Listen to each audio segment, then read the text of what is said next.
ஆமா, என் வீட்டுக்கார ஃப்ரெண்டுங்கறீங்க, உங்களை நான் பார்த்ததே இல்லையே. கண்ணாலது கூட வரல போல இருக்கு. அது கல்யாணத்துக்கு முந்தைய நாங்க துபாய் போயிட்டோம். துபாயில என்ன இருக்கு? என்னதான் இல்ல தேவி. வாங்க உட்காருங்க. அதான் இப்பதான் வந்தோம். வந்த உடனே உயிர் நண்பனை பார்த்து சில விவரங்களை தெரிஞ்சுட்டு போலான்ட்டு வந்தோம். அதுக்கு என்ன தெரிஞ்சுட்டா பத்தி உட்காருங்க. ஆமா, சத்தத்தையே காண. பையன் வீட்டுல இல்லையா? அவர் எங்கங்க வராரு? ஏங்க? இருங்க, காபி கொண்டு வரேன். ஆமா தேவி, அவன் வீட்டுக்கே வரமாட்டானா? அவனை பத்திர விவரம் எப்படி தெரிஞ்சுக்கிறது? நான் கனவுல பார்த்த மொட்டத்திலேயே இந்த ஜெகநாதனா இருப்பானோ? அவனை பார்த்து அவனால அடையாளம் கட்ட முடியுமா? ஒரு போட்டோ கூட இல்லையே. ஆமா, என்ன போட்டோ? ஒண்ணுமில்ல, உங்க கல்யாணத்துக்கு தான் வர முடியல. உங்க கல்யாண போட்டோவையாவது பார்க்கலாமே தான்.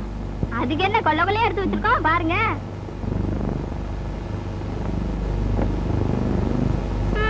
இதுலயாவது பாருங்க.